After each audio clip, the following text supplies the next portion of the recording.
Em 2025, eleitores de 70 países foram às urnas escolher os seus líderes. E dá para dizer que muitas dessas eleições terminaram da maneira que era esperado. Por exemplo, a eleição de Friedrich Merz, da centro-direita alemã, era uma barbada. Assim como a reeleição de Daniel Noboa no Equador. Mas nem todas as eleições seguiram esse script. Por exemplo, o Partido Conservador do Canadá perdeu a eleição mais fácil dos últimos tempos. O Partido Trabalhista surpreendeu todo mundo, formando a maioria na Austrália. Joe Biden desistiu da reeleição no meio da disputa mais importante da Terra. Neste ano, o mundo acompanha novas eleições em 53 países. E o primeiro grande desafio acontecerá já no próximo mês.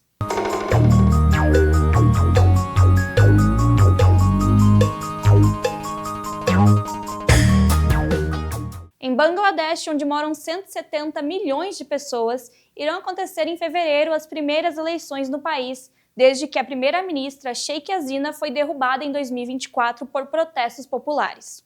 Hasina governou Bangladesh por 15 anos, mas enfrentava uma série de denúncias e foi condenada à morte por crimes contra a humanidade. Ela fugiu para a Índia na primeira oportunidade. Desde então, Bangladesh está sob um governo interino liderado pelo Nobel da Paz Muhammad Yunus, que a assumiu como uma espécie de primeiro-ministro tampão. Nesse momento, o cenário eleitoral de 2026 está bastante dividido, e os partidos discordam sobre as regras e a aplicação das leis eleitorais. Bangladesh, no entanto, está livre de Hasina. Em abril será a vez da Hungria ir às urnas. Desde 2010, o país é governado pelo mesmo líder, o primeiro-ministro Viktor Orbán, figura carimbada da direita nacionalista europeia. Nos últimos anos, Orbán e seu partido, o Fidesz, concentraram um imenso poder na Hungria e mudaram as regras do jogo para ganhar vantagem. Eles não só reescreveram a Constituição e a lei eleitoral, como colocaram aliados em tribunais e órgãos de controle para enfraquecer qualquer divisão de poderes.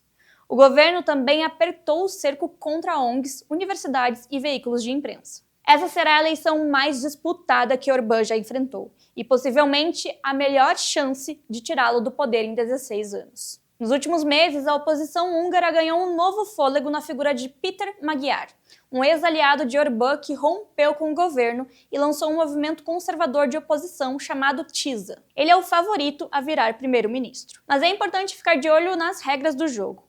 Em 2022, a Organização para a Segurança e Cooperação na Europa disse que a última eleição na Hungria foi livre, mas não justa. Ou seja, que Orbán jogou com o baralho marcado a favor dele. Em maio, será a vez da Colômbia eleger o seu presidente. Na última eleição, em 2022, a Colômbia elegeu pela primeira vez na história um presidente de esquerda, chamado Gustavo Petro. Só que Petro não pode tentar a reeleição em 2026, já que a Constituição colombiana proíbe mandatos consecutivos.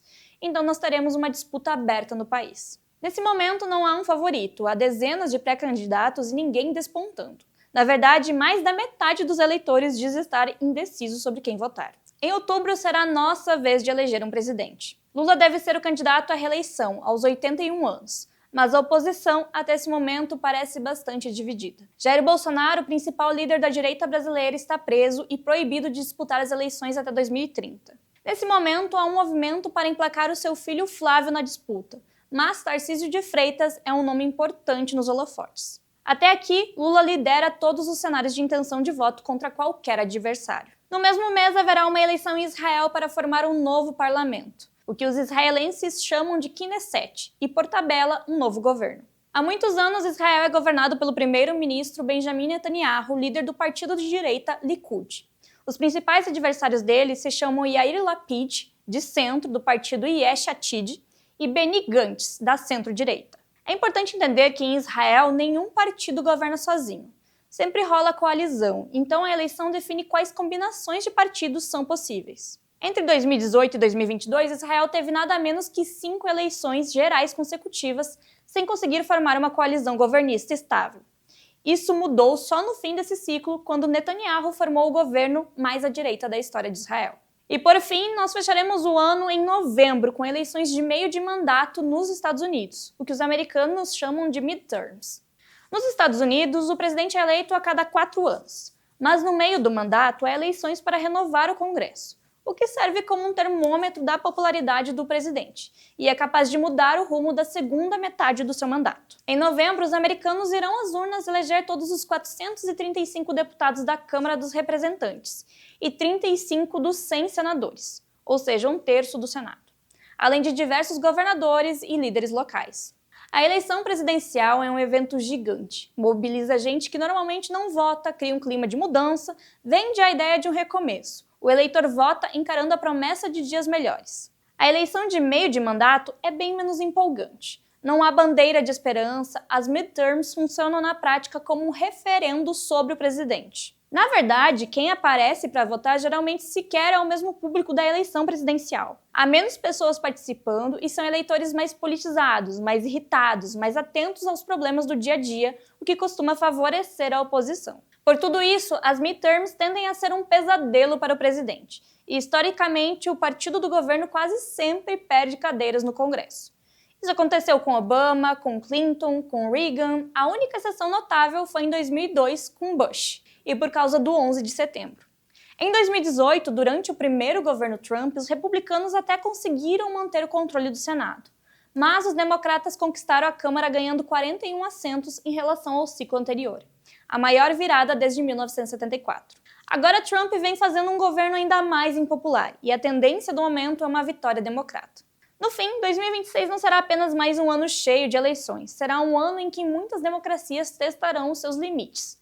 Alguns países tentarão virar a página de líderes autoritários de um passado recente, e outros simplesmente responderão se ainda acreditam no sistema que têm. O ano que está começando não promete estabilidade, promete disputa e decisões que podem ecoar por muitos anos. E por isso que vale acompanhar de perto as páginas do Estadão. Goste ou não de política, ela continuará decidindo o cenário em que você vive. Esse foi mais um episódio de Fronteiras, coluna de Rodrigo da Silva, que você pode conferir no site do Estadão. Vídeos inéditos vão ao ar todos os sábados, às 9 horas da manhã para assinantes.